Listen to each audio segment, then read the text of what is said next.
What's up, familia? We have a really great episode today on Power of X-Men. We got Steve Foxe. Friend of the podcast and author currently of Dark X-Men, the 5-issue miniseries covering Madeline Pryor's team of Dark X-Men. One thing I wanted to ask him, but we didn't. I was like, okay, so Madeline Pryor is leading a Dark X-Men. Also, a major player in Dark X-Men in the past was Nate Gray. But I think I inserted Nate as much as I could have in this interview. Unfortunately, you did. Yeah. I mean, listen, anytime Madeline Pryor's around, I'm just gonna always think of Nate. So womp womp. But Yeah, when she was so hot for her son from another dimension. it is not her son from another dimension. This is Jean and Cyclops' Age of Apocalypse counterparts, genetic material coming together. And technically not her son. Technically. She's as Steve gets into in the interview, anytime you have to add technically to an incest discussion, you've lost. So, But it was a really great interview. We talk about Dark X-Men. We talk about Dazzler. He teased a lot of what's to come. Obviously, the X-Men are going through a really big change right now with Fall of X. And then we got the announcements in January that we have the rise of the Power of 10 and Fall, the House of X. Are those the titles? Yeah. Okay. I'm like, yeah. I can't keep up with any of these announcements anymore, but he's such a great energy to have. He brought back Sammy. He brought back Sammy Scott, Sammy the Fish Boy. And one day they joked we could get Sammy the Fish Man. Days of Future Fish Man. You never know. Before we roll out into the interview, PulseCon on Friday, we were eagerly anticipating. Everyone was like on standby, but we didn't get any new announcements. Hasbro's PulseCon last year, we got the retro card wave, which had one of your favorite characters, Multiple Man, which is a great figure. I've got 3 of them back there. They're all like yelling at each other. Yeah, we didn't really get any X-Men announcements. I mean, the closest thing was Justice, and he's a mutant, but he's not an X-Man. Yeah, Justice, Namorita, and Namor, Savage Namor, Namor. I mean, look, props on that.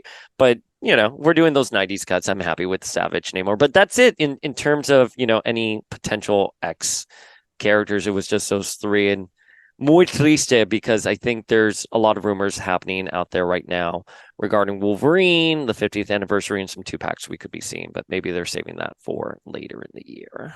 I'm sure we will get a Wolverine and like Hulk 2-pack, and we'll see. Maybe an Albert. Maybe an Albert. All right, familia, here is our interview with Steve Foxe. Okay, Steve, I have a very important question for you. Why is Nate Gray Madeline Pryor's one true soulmate? Please explain. Because it worked for Game of Thrones, and frankly, Twitter needs more interesting things to argue about than who's more powerful than someone else. Let's give them some incest. Let's give them some metaphysical cross-universe incest. At least it'll freshen up a Tuesday. No, I mean, come on. How? I mean, Nate is Jean Grey's alternate son, and he is the genetic byproduct of Cyclops and Jean from Age of Apocalypse, and Madeline gave birth to Cable. So it's his alternate universe mom's clone. In what sick, twisted way is that incest? How? I think if you ever find yourself explaining something is not technically incest, you've already lost. Cloning your mom is still your mom. If you're in a conversation about incest and you ever use the word technically, I think you've ceded the argument. Yeah. Okay, so why is Maggot secretly the world's best X-Man? Because he's a freak, and the X-Men need more freaks. Like, all jokes aside, I am so pro visible mutation. I love all the classic X-Men, but it's extremely funny that like the top 2% are beautiful models with really useful powers. And I would love some more weirdos with outside digestive tracts in the form of little slugs. Plus, he comes with his own pets. That's adorable. I mean, it is adorable. 100%. Thank you for bringing him back for Dark X-Men. Of course, I was Yeah, happy to, and he got that unlimited spotlight earlier this He did. last year, I yeah. think, which was it was fun to see him have his own story. Havoc's best outfit is the Goblin Prince look. True or false? You know, I will say I think by the time I'm done, we will have run it into the ground, and the next time you see it may not be on Havoc. Oh Hmm. shit. Okay, And we're gonna. the other tidbit I will drop is, as a kid, I always thought, first off, I think Havoc has had amazing suits. I've always loved his weird like red gauntlet outfit from the later part of X Factor, and I tried really hard to figure out if I could justify it for Dark X-Men, but it just didn't make the cut. I love that costume so Love it. much. It's such a great costume. Speaking of Dark X-Men, congratulations on Dark X-Men. Thank you. It's very overwhelming. As you know, my first brush with the X-Men in comics was something out of continuity, so kind of like going from X-Men 92, House of 92 to doing like Unlimiteds and the annual, and now a horror-based X-Men miniseries is really it just feels like I'm like knocking down my bucket list almost like too fast. Like the universe knows something I don't. Well, I feel like the internet, when they were announcing the Fall of X titles and Dark X-Men came on, like the internet broke. Everyone was going crazy. I mean, you have Madeline Pryor leading a team, and she's a character that inspires so much. Was Dark X-Men your brainchild? Did editorials just say, "Hey, we have Dark X-Men. Do you want to write it? What's your take on it?" How did that sort of come to be? It was actually a really fun mix, and I can say that about just about all my Marvel projects so far. Like when I did the Firestar based annual, that was just, hey, here's an X-Men annual. And like here are the characters who are going to be really busy right before then and right after then. So what do you want to do? And that was about it. With Dark X-Men, Jordan White came to me with the title, Madeline, Havoc, and that CB Cebulski thought it would be cool if I could use Albert somehow. But that was it. Everything else beyond that, the plot, the rest of the cast, how it was going to intersect with Fall of X, that was all me going away for a little while and brainstorming. And it was very intimidating at first. You know, Madeline Pryor has only been written by a couple people.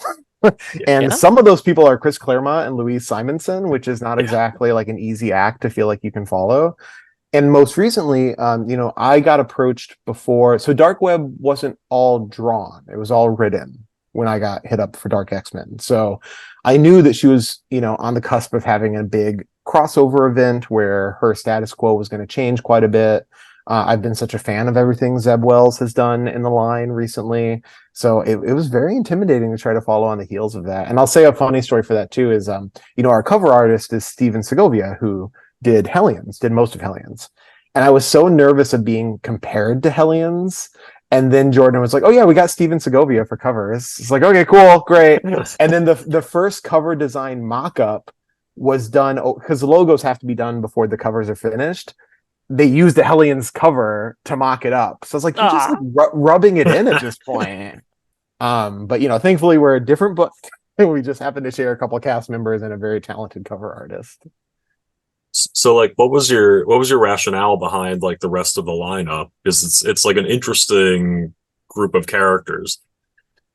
I knew, there's been a Dark X-Men title before during Dark Reign, and the angle on that was more like political intrigue dark. It was, Norman Osborn's overseeing different things, yada yada. So I really wanted, if we're going to do a horror angle, if we're going to be basing out of the Limbo Embassy, I wanted monsters and I wanted characters who you wouldn't otherwise see putting aside their differences to fight for the mutant cause. So, that's part of the X-Men franchise we all love. Sabretooth, Mystique, Magneto, all these different villains have kind of crossed the line to do good things for mutant kind as a whole. You're never going to see that with Implate or Zazel. Zero doesn't really care about anything. So I wanted characters that you would only find in a very perverse scenario for the X-Men. So is this the start of like the Draco redemption arc? well, I because like we have X-Men Blue coming, X-Men Blue Yes. Origins. Yes, Yeah. I love that Chuck Austin has a good sense of humor about his time in the X-Men books because I was reading those as they came out and he got a lot of crap. Obviously, he's gone on to do so many other cool things, and I think if you go back now, what I see from people most often is they hear how infamous the Draco is or this or that is. They go back and read it and they're like, "Oh, It's not bad. It's like a normal X-Men run. There are highs and there are lows. But I think the old adage that there are no bad characters, there are only bad execution. Like I think that holds true, and Azazel ended up being a huge surprise favorite for me to write.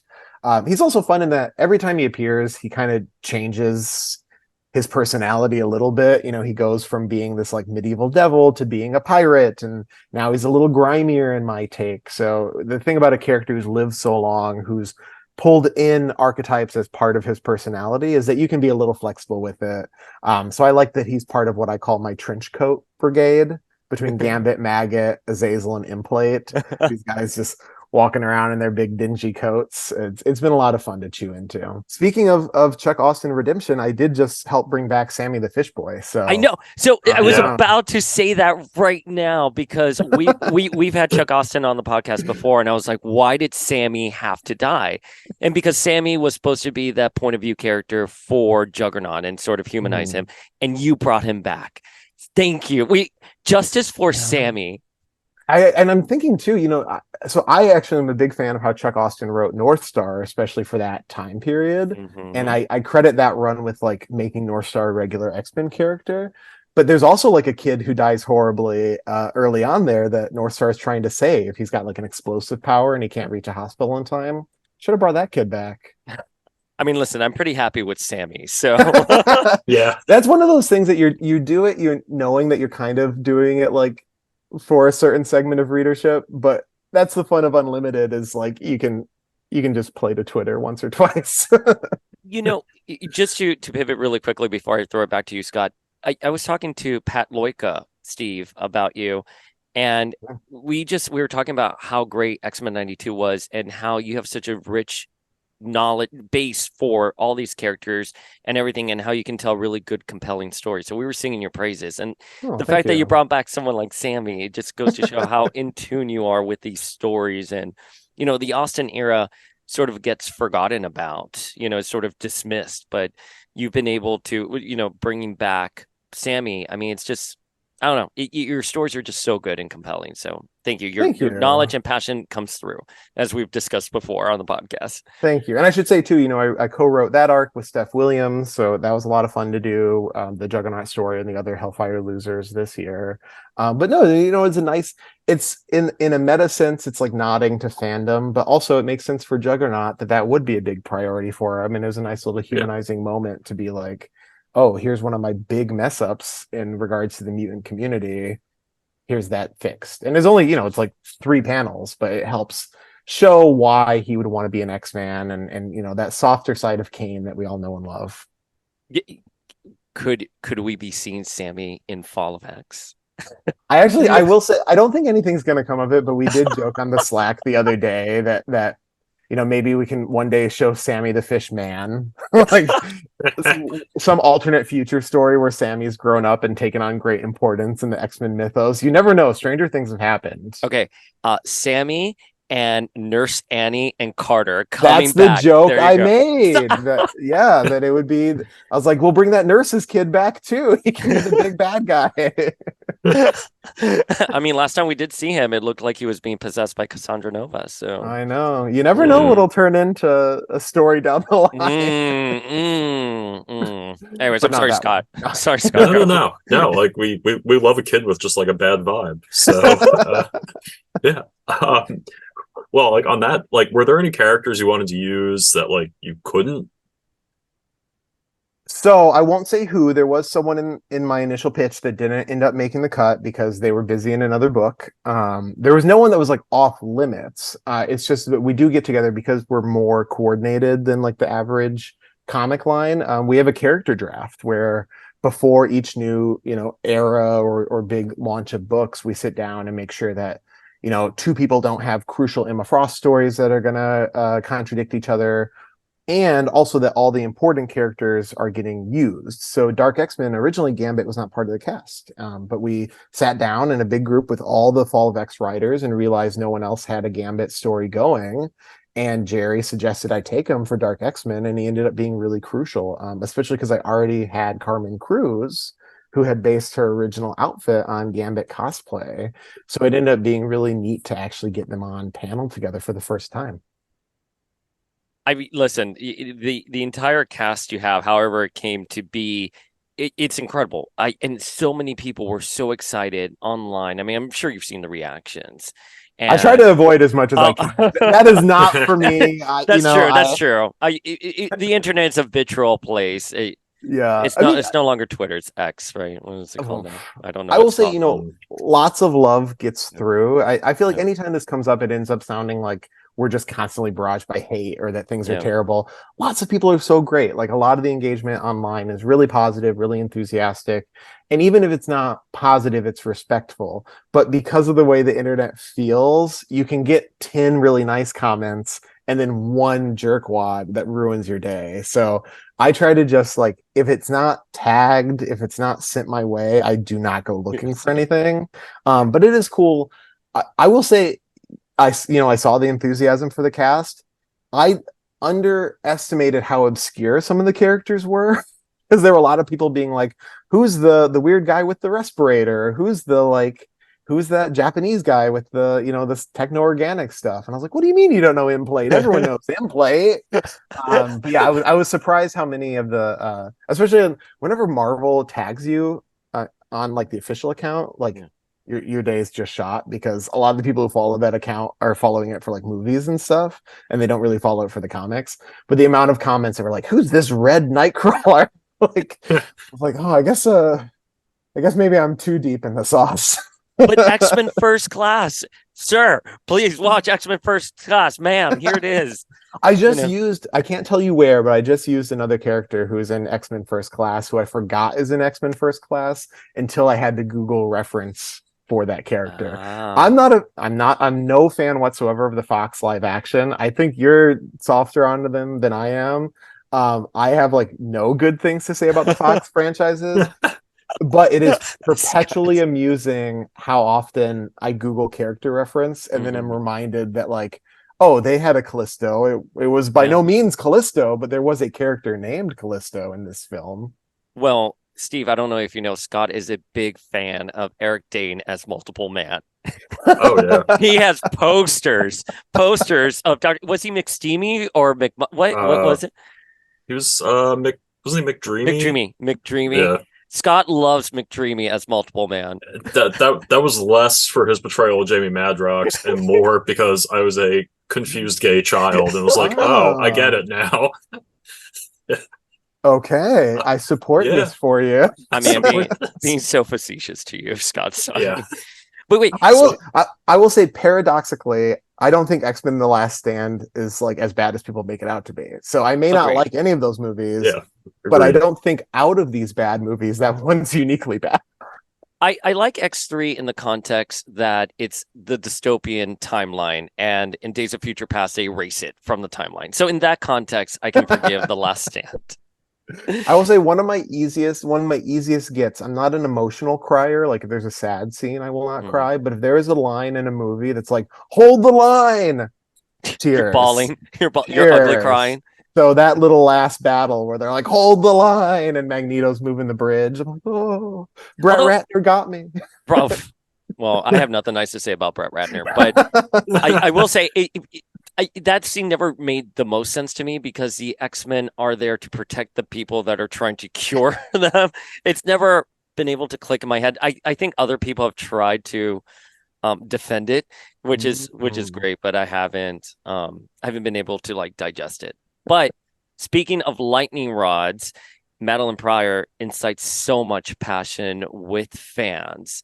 And how is her story different this time around? Because historically, Maddie has lacked a lot of agency, and it's very evident in Dark X-Men #1. She has plenty of agency. You're giving her agency.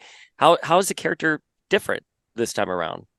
Yeah, I mean, I was incredibly intimidated when Jordan, reached out about a Maddie focus book for exactly the reasons you say, and also because some of the most passionate fans online are Jean and Wanda fans, and Maddie's What? kind of in the Really?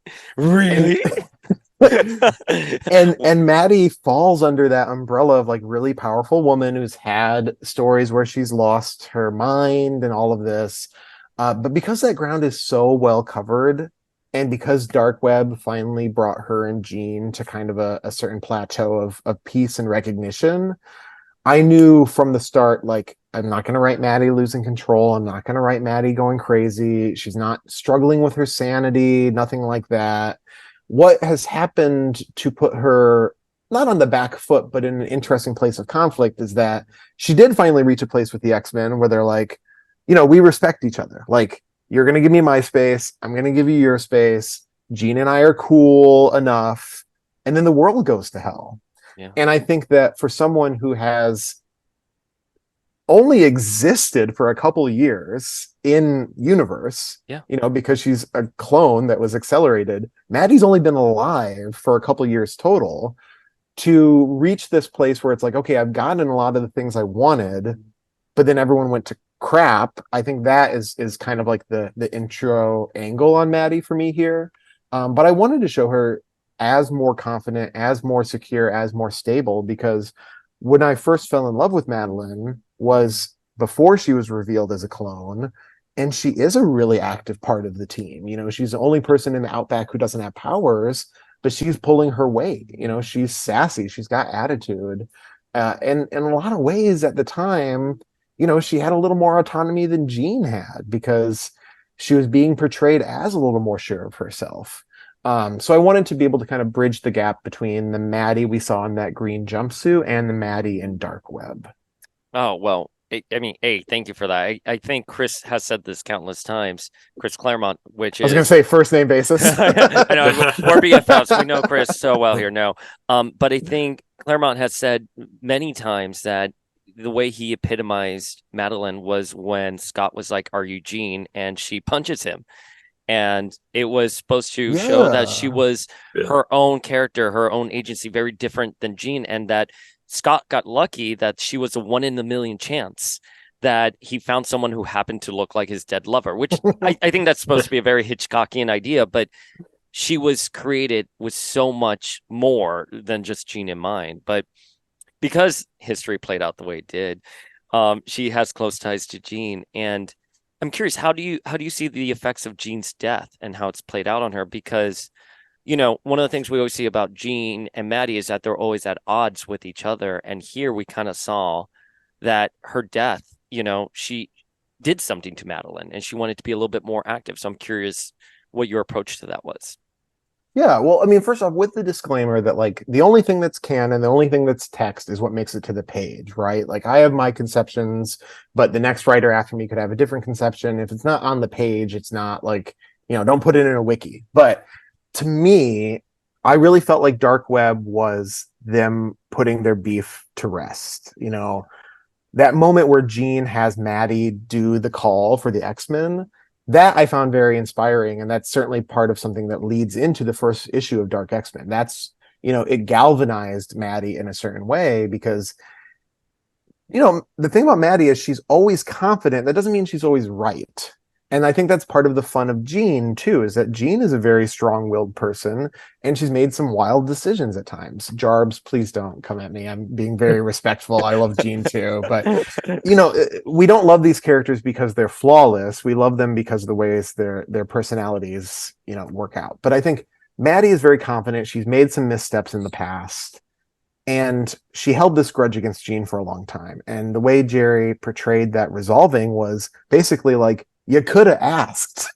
We're women who've shared a great deal of pain. We've shared a great deal of experiences, and we're adults. And if I can make your life better, I'm going to do that. And this is how. So Dark Web to me was resolving a lot of those long simmering tensions. Do I think that Maddie cried over knowing Jean died? No, probably not. I think that they have a respectful place. But because Jean was taken out of Maddie's life not long after they reached that respectful place, I wouldn't guess they are close. I wouldn't guess that they were emotionally, invested in one another in the way that like Storm and Jean would be. But I think that Maddie certainly found a level of mutual acknowledgement with Jean that she had lacked for decades before in her history. So I think it galvanized Maddie. I don't think Maddie's like crying about it at night. She's like, you know what? Jean's gone. she helped inspire me, and now someone's got to step up to fill this void, and I'm the woman to do it, and I'm going to burn anyone who gets in my way. Yeah, I don't see her crying in the way that she probably cried for Nate. Ah, sorry. Well, I mean, it is tough to lose a child. So, but to pivot, so we saw Ben Reilly briefly in the first issue, and this obviously builds off of Dark Web. Are we going to see more Ben slash Chasm and Maddie before the end? Oh my God, wait, is he going to be wearing the Goblin Prince outfit? No, but you're getting close. So Chasm is obviously coming back. He's on the cover for 4, so it's no great big spoiler to say. I will say, Chasm doesn't become like a central part of where the story's going because this isn't a Spider-Man book. But we saw him imprisoned in the Limbo Embassy, and the Spider Office was really great about coordinating with us, where we talked to them about like, hey, the Limbo Embassy is kind of a Spider-Man thing too. We last saw it in Dark Web. Like, what's going on? Is anything popping up for Ben in the next couple months? And they were really excited that we wanted to use him and feature him a bit because they didn't have imminent plans. Obviously, Spider-Man's about to go into gang war, which that's another one of my hats, is to put on my Spider-Woman hat and do that story. But I was, I've always loved Ben Reilly. When I was a kid, I thought the hoodie costume was incredibly cool. I still love it. Oh my God, the Mayfix figure with the hoodie costume. I love it. I like that all the 90s stuff is kind of having a resurgence style-wise, because I think we spent way too long trying to seem like cool and ironic, mocking some of those decisions. And sure, having a million pouches is kind of funny, but the jacket era, like, to me, nothing's ever going to be cooler than having like a cool jacket over spandex. Oh, I agree. I like Rogue's Crystal. Like, I just love it. Yeah. You can't top that. I mean, the Avengers never looked cooler than when they all had their little leather flight jackets. Which I think I included in X-Men 92 for their cameo. I was like, we got to do the jackets. But yes, so Ben will be appearing. I was really excited to get to write him a little bit, and I actually got to write him a little bit somewhere else that hasn't been announced yet. He is a favored character of mine, and I was sad when the Chasm stuff happened because I loved the Beyond arc so much. Like, it was really cool to see Ben Reilly kind of come into his own again. But that's what's fun about ongoing soap operas, is that you have the tragic falls, and then you root for a character to improve again. Yeah, I think completely. And I mean, what is, a story centered on Madeline Pryor, if not tragic fall and then, rebuilding? I have to ask you, what's your favorite non-Inferno Maddie story? It's just the Outback era in general. I really enjoyed her through that. I love her and Havoc's like first real date where they go dancing. Oh God, that scene is beautiful. I thought that was really lovely. I like the little Norse crossover where she becomes Anodyne, or however you pronounce it, for a minute. We did that. We read that for book club like a year and a half, 2 years ago. Everyone loved that crossover. Yeah, I really considered, so the Goblin Queen, the alternate reality one in this, she never gets a different name because I thought the point was that she feels that she's the true Goblin Queen.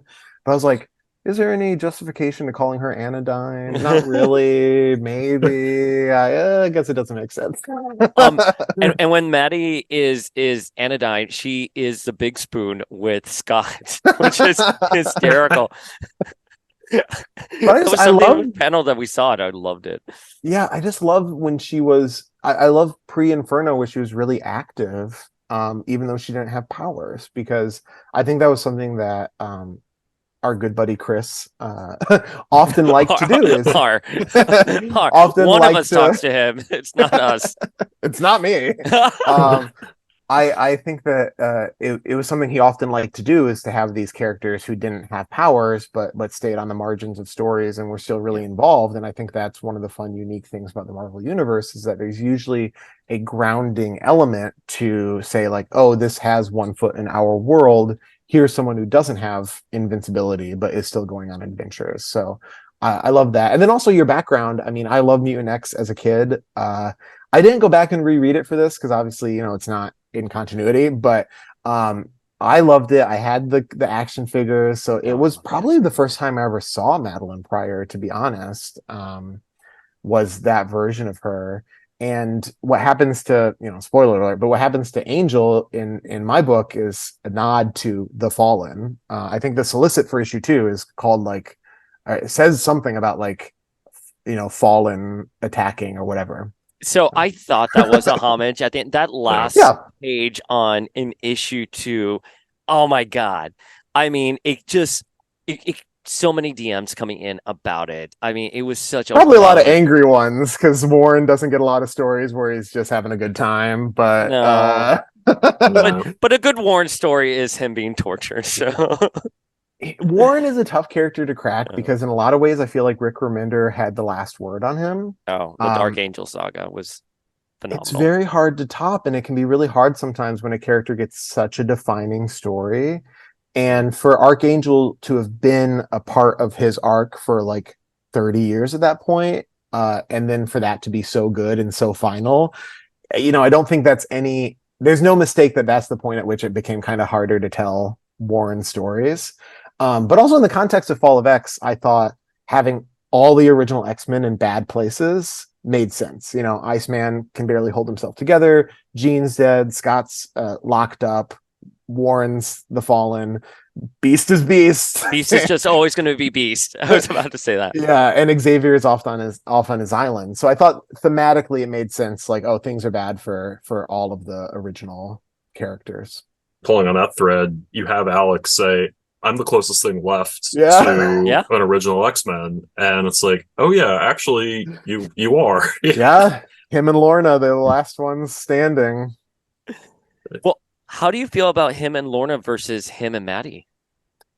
I don't have like a great big shipping war stance on it. I love a lot of Alex and Lorna stories. I'm a huge fan of Peter David X Factor moving into JM DeMatteis X Factor. I that had such a huge impact on me. The Larry Stroman outfits, like it's hard to beat that era. I think that's another case though where it really felt like their story was done. Going through the Austin era, going through the time since then, once you circle the like breaking up, getting back together, breaking up, getting back together that many times, and especially because Lorna, she also had stories about whether or not she was going to have her sanity, her autonomy, a say-so over who she was. I think it was a good step for her as a character to no longer be part of an ampersand. Yeah. You can have Polaris stories, you can tell Polaris stories that do not have to circle around a Summers brother. So I think that was good for her as a character. And I think the thing about Maddie and Alex that's so fun is that it's not particularly healthy. It's not particularly standardized and heteronormative. It does have that kind of like kinky element. It has that sort of power play element. And I just thought that was fun. It's interesting to play with. But I will say, I write them as if they love each other, and that goes both ways. Like, I don't think Madeline takes Alex for granted. I just think she's the dom in the relationship. I mean, 100%. I mean, that is evident from Inferno. But with Maddie and Havoc, I have a question. So, because Mutant X is technically an alternate universe, but it's our Alex, I don't think it's ever been answered or tackled if he remembers the events of Mutant X. And understanding what you say in an interview is not canon until it makes it to paper. In your own perspective or writing Havoc, and looking at Madeline, do you think he remembers Mutant X? Do you think he remembers Scotty? Was it just he just woke up one day and it was Nurse Annie? What do you think? What do you think is sort of his approach or his perspective? With the caveat before that, obviously my answer is not canon. I don't think it's ever been established that he doesn't remember it. Agreed. I think the idea is supposed to be that, our Alex went to that reality and lived in that body and experienced all of that. If there was ever a moment or a line that, defines that he doesn't remember it, I don't recall it. I don't either. I didn't have time to go I back and don't. read every Havoc Yeah. appearance. Doesn't the Peter Milligan run that followed Chuck Austin explicitly say he remembers it? I feel like there's something there because that's where Nocturne comes into the main universe for a minute. Yeah. Like I feel like there's something that acknowledges it, at least briefly. I think it makes sense for him to remember it. I think if he remembers that and Uncanny Avengers, then he probably has a huge therapy bill with now having like two unmade children. I mean, I think though he's like, oh, Wasp, forget it. Like that's just he got the time and date where Katie could be conceived, and they both elected not to do it. So I just think it it probably falls under this is too big of a thing for a human mind to constantly be comprehending, like to know that you've lived alternate lives. You just got to bottle that up and throw it in the vault. But it would help establish why he feels so strongly about Madeline, because their actual time together in the 616 was relatively brief. So if he also got to see this other potential for Madeline, it would certainly help explain why he's got that extra commitment to her. So I didn't do anything to contradict it. I feel like old stories like that, because, you know, for all of us, we're like, oh my God, this is amazing. We love it.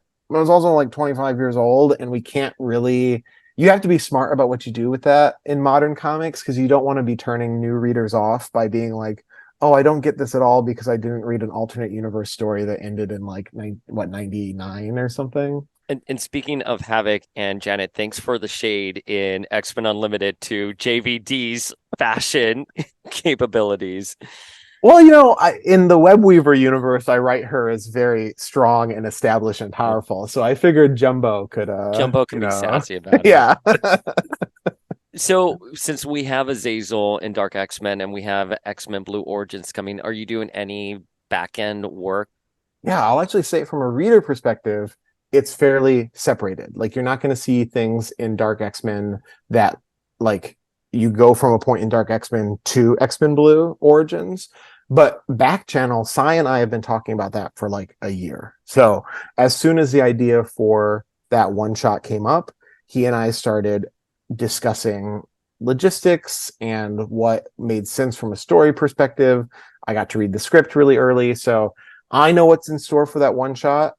It definitely spins more directly out of Uncanny Spider-Man, but there are little tidbits here and there in Dark X-Men to play into that.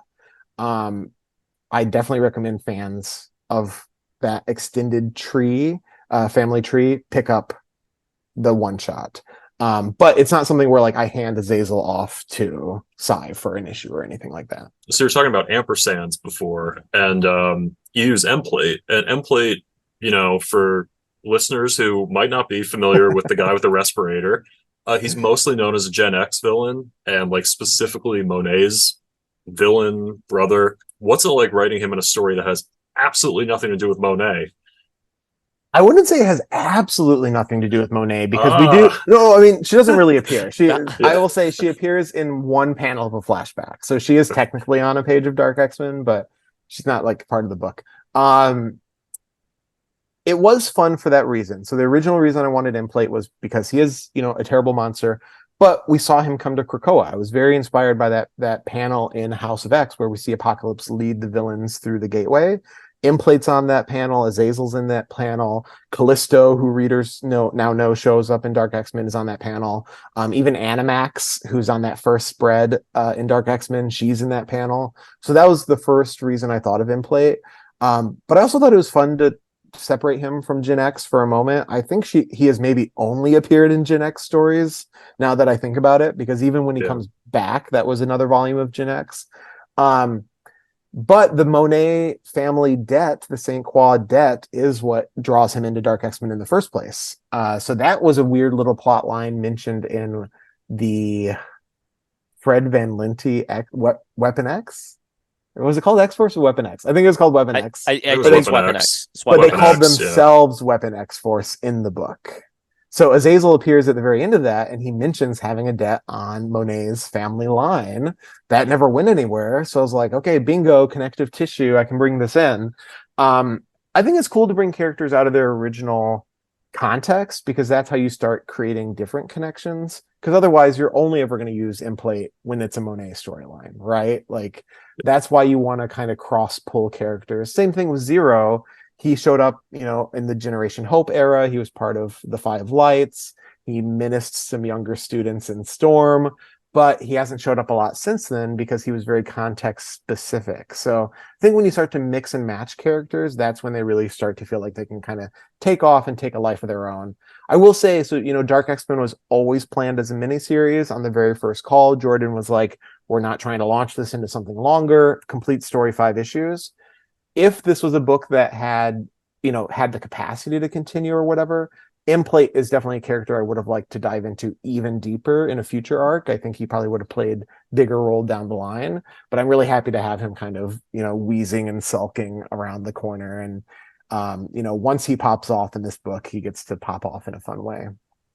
Well, I love what you just said about how there's certain characters that get stuck in this cycle and you have to break them free of that. And we can have an M plate story without being an M story and, etc. Polaris and Havoc don't have to be together all the time. Yeah. They can stand on their own. I thank you for that. I mean, that's just something that as readers, we love. We're always going to be nostalgic for the characters, how they used to be, but it's also so exciting when you see a writer come along and evolve the character from respecting where they came from, but also looking ahead towards the future. So nothing else to add, but just thank you for having that perspective because it's extremely refreshing. Thanks. Yeah, I mean, I think it's fun, and it's also why I wanted to use Carmen in this book, is because Carmen was situated in Children of the Atom. We haven't seen her since then, but it was like, okay, let's pull her out. Let's show her interacting with other members of the mutant community, and that's how characters kind of take off and go. What I said earlier about Chuck Austin picking Northstar for Uncanny X-Men, Northstar had been an Alpha Flight character. He showed up in X-Men stuff here and there, but if you had asked anyone in 1999, is Northstar an X-Men character? They'd probably say, he's more of an Alpha Flight character. 20 years later, he's an X-Men character. Yeah. Even though he's currently in a book called Alpha Flight. But yeah, back in Alpha Flight. well, like on that vein, like final character question. So Albert, like, was that sort of like a natural choice, just given like how many like Wolverine clones and just like dead bodies Orcus has? It's just like, oh, it's the Wolverine guy. No, I'll actually. So, like I mentioned earlier, CB suggested to Jordan, "Oh, it'd be cool to use Albert in this," and it wasn't a mandate. He didn't say I had to. I feel like it's usually good wisdom if the editor-in-chief suggests Generally, something. yeah. You should try to figure out a cool way to make it work. I love the Larry Hama, Mark Silvestri Wolverine era. It's some of my favorite Wolverine solo stories of all time, and I think Albert and LCD are such a kooky combination of characters. I did not realize when I integrated him just how many Wolverine clones and bodies were going to be around during Fall of X, but I feel like we should pretend it's intentional and a meta commentary on the overexposure of Wolverine throughout different periods of publishing. So that's my line, and I'm sticking to it. But no, as you see, he's on that first cover. He and Zero are separate. By issue 2, they are one gross parasitic organism. Yeah. So, I'm not giving Albert the best time of his cybernetic life on this book. He is basically a flesh and metal mecha that Zero is driving around. And as you see, I've disassembled LCD. So the cast is not as big as it looks on the first cover. Yeah. No, definitely, and we'll go with the meta commentary on Wolverine overexposure. No, keep it all in. Yeah, make sure people watch me come to this conclusion. Well, we were just going to ask a couple questions now about like your current like unlimited sort of run and arc, and it's just like, what's the writing process like for an unlimited story? Because obviously it's scrolling as opposed to sequential versus just like writing like a regular comic. It's not all that different on the scripting side. The one thing you have to keep in mind is that you're not getting to. So I write full script. Most writers at Marvel today write full script, and that usually includes like suggestions about panel size or angling, or sometimes you have ideas of how you see it visually on the page. So with unlimited, that it's limited to it's unlimited is limited to a vertical scroll. So you can't build up to a splash page in the same way. You can't try to do an effect where it's like 9 small panels and then boom, a spread. So you do have to keep that in mind, but otherwise the writing is very similar. And with some of the artists, they treat it very close to a traditional comic. I'm working on an upcoming limited right now where the artist is actually doing it all physically on a board, but is then going to scan it and cut the panels out. Oh, So interesting. for that artist, it was helpful for them to be able to visualize how like a printed page would look, and then they're going to adapt it to the vertical scroll. Most of the artists who work on Unlimited don't do that. They're working on the vertical template from the start. But otherwise, they're not that different. It's fun. When you do one that's a single story for 6 chapters, that's about the equivalent of a 36-page comic book. So, an oversized issue. On the most recent Unlimited I did with Steph Williams and Noemi and Pete, we did 6 one-shots. So those are pretty brief stories. I would say those equate to like maybe a 10-page print short. But because of the unique situation with this year's X-Men election losers, there wasn't really time for them to go on an adventure together before they got squished. So we opted for a different approach there. And we're like, oh yeah, let's try to do done in ones and just have fun and celebrate these characters.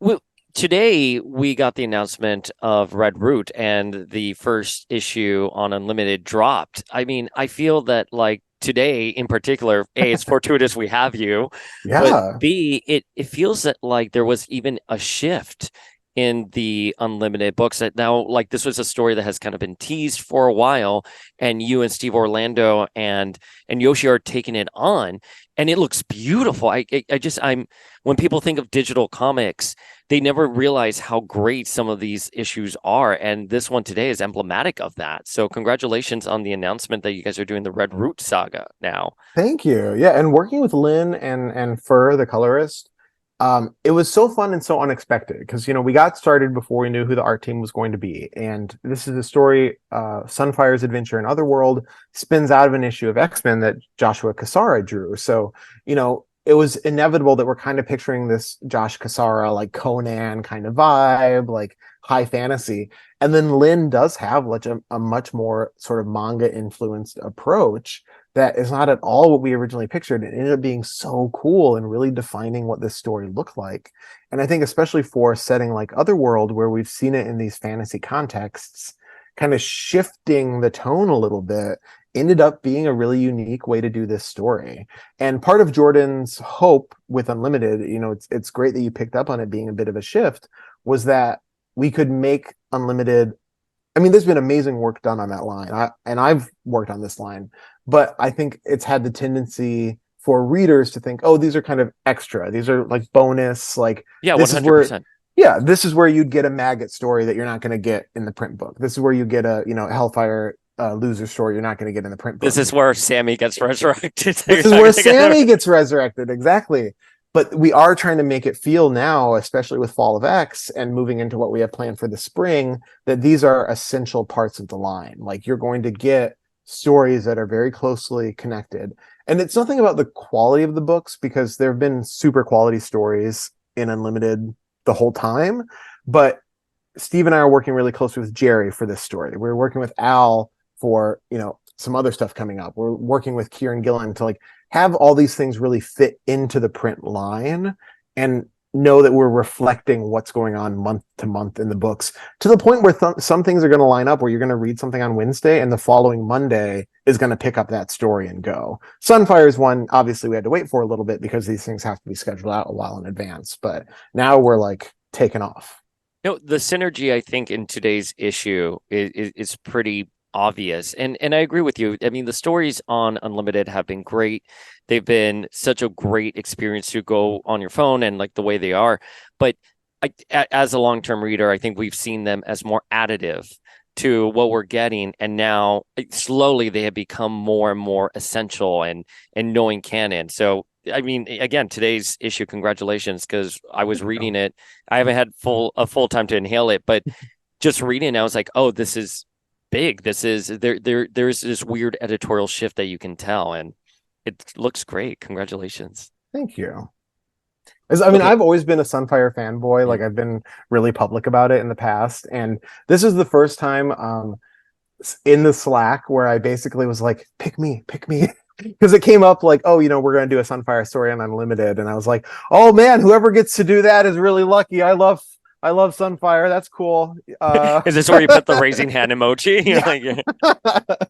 Yeah. So I'm glad my shamelessness paid off and we got to do this story. I've seen on Twitter, like the X gays on X Twitter already thirsty over Shiro. So Of course. Lynn made him very handsome. he's very handsome. I, And no, it's great. It's great to see Otherworld again and Mad Jim Jaspers and yeah. oh, you can't see it here. I love the scene of him in Magic, and Magic is kind of like half there. It's gorgeous. Yeah, and that's lifted straight from Jerry. You know, all that dialogue is Jerry's on the first page Yeah. because we are picking right up with it. Because of the way X-Men 24 was written, you see where his quest starts and you see how it ends, and he left us all this really fun place in the middle to play with. Oh gosh, I love that. Speaking of fun places, Dazzler, the Dazzler story you did, which I feel that like every Dazzler stan just loved it because that's what we won out of Alice and Blair. What was it like writing that story? How did it come about? And also, was it a coincidence that it aired or it published the week of the VMAs? That is a coincidence. I do not know anything about the VMAs. Clearly, that is fake VMAs. Yeah, it's faux VMAs. It's faux VMAs. But Legally distinct VMAs. I think actually, even in her first sketches, Noemi had like the award said like music. Like maybe we could just kind of scribble. I wouldn't have thought VMAs or anything on, but I was reading it Sure, yeah. at the bar Mm. as I was watching the VMAs It was or supposed whatever they're to- called now, MTV, whatever. No, it was supposed to VMAs. suggest that or the Yeah. Grammys or something. I mean, not to be funny, like obviously, yes, I'm a homosexual and I love Dazzler, but my very first exposure to the X-Men was Pride of the X-Men, the animated pilot I love that. that didn't take off. And Dazzler's in that because it really grows out of the Outback era. And I've just loved Dazzler since I was a kid. A common trend for me was the action figures played a big role. The animated series played a big role. That was like my early fandom. And the characters who were often at the margins, like Sunfire, like he would appear, you know, in the background of an episode. I had his toy, but like I didn't know that much about him. I just thought he was cool. And Dazzler, because I got this really formative taste of, oh, she's a main X-Men character. She's cool. She's zapping vines with her hands. But then she appears like twice in the animated series. And Yeah. she wasn't very active in the comics in the early 90s. So I just always had a fascination with her. It was actually wildly intimidating to do a story with her because I feel like any gay writer has more pressure on them if they're going to write a Dazzler story. But it was just this fun little thing to celebrate her. I think she often, I say it in the book, but like she gets treated like a punchline too often because she has those disco roots because she had rollerblades or roller skates. But like she supported a 75 issue solo series. A lot of X-Men can't say that. No. A lot of X-Men, if you add up their solo series across 3 decades, can't say that. So there's a lot of fun. I only think Nate Gray can also say that. Sorry. I mean Logan. Yeah. Yeah, I mean, I think Logan's got them both beat. But I'm sorry, I interrupted you. but for years, Dazzler was not treated as a joke. And if you go back and you read the original run, she's a really fun part of the dynamic. And then unfortunately, something happened in the 80s where it just became like, I think that's when we started to struggle with like genuine feelings about things and shame and irony. And so that's when Dazzler started to have a rocky road. But I was really excited to get to write her for a couple pages, and I'm real sad she got squished. We are too. Trust. I would have Or liked to two. see what she could have done on the team, but we didn't clap hard enough, so Tinkerbell died. Well, here on Power of X-Men, we love a deep 90s cut. So I like cackled when I saw the Executioner, because that's about as deep, like deep a 90s cut as you can get. What made you bring back the Executioner? I had the toy as a kid, so I thought he was Yes. cool. He was cool. You can put the helmet on, and his human head goes into his chest, so you can put the helmet on. But no, I threw it to the Slack, and I was like, okay, we're writing these. They're pretty low key. There hasn't been a villain in any of them yet. Is there some good anti-mutant bigot that hasn't showed up in Krakoa yet, or that we're not tying off anywhere else? And he had briefly appeared in Marauders, and Jerry was like, well, I'm not going to use him again. I was like, yeah, Executioner. He is one of the best X villains ever. Scott, Sean, and Hammy, they had no clue who Executioner was, and it was like the world's best X villain. That's who. Well, the nice thing is his name is the Executioner, so Yeah. even if you don't know, Yeah. you know what his deal is when he shows up. Yeah, but not an Executioner song at all. No. But we also do love like a 2000s deep cut. Like I grew up on the Academy X stuff, and I loved the Dazzler shout out to a producer, Mark Shepard, aka DJ. Was that like a favorite of yours, or just like a nice like tie-in? I think I say as often as I can, I really loved the Academy X era. Yeah. Great era. If you had asked me, like, 3 years ago, like, what book would I pitch to Krakoa, it would have been a teen-focused book. Like, I would have loved to do some sort of Generation X or Academy X revival, in whatever form, because I just loved. I was 12, 13, 14, 15 when those books were coming out. So that was what I could project myself onto of like, oh, here's a school with like hundreds of characters. They all have names. They have powers written down. So a lot of them, we've never seen them use their powers. And I just thought it was really neat. The funny thing with DJ specifically, though, is there is a real human being named Mark Shepard who does produce music in addition to other things. So Marvel copy editing was like, is this a reference to this human? And I was like, no, I've never heard of this guy. This is a character. This is a teenager with headphones on. So I'm glad we got to keep it despite that little confusion. So, Steve, we are at the end of the interview. We have to ask, is there anything you can tease? I mean, the X-Men are going through Fall of X. We know we just got the big announcements for January. We're not inquiring about spoilers, but what are you allowed to sort of tease? What can we expect in the coming months with so much change? Yeah, I think there's actually a decent amount I can tease. Now Okay, that Sunfire is out, keep looking for me on your digital devices. I'll say that. Congrats. Dark X-Men 2 is on stands now, and that's what I've thought of as the quiet issue. Mhm. So from here on out, it just kind of gets more chaotic and bloodier. Yes. This is also the point at which, so Jonas and I, we had been working on the book, and I could not have asked for a better collaborator than Jonas Sharp and Frank Martin, the colorist. And there's horrific things in the first couple issues, but around the time that he was done with issue 2 was when Russell's gala page came in of the team getting squished.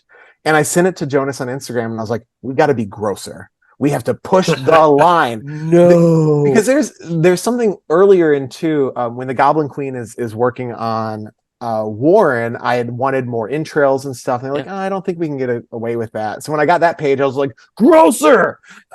Like, if this is going in the gala, we can do more viscera. Yes. So it gets grosser as the series goes on. I think a lot of the cameos are now out in the world. So we're going to see more Morlocks in the next issue. We're going to see more of Marisol Guerra in the next issue.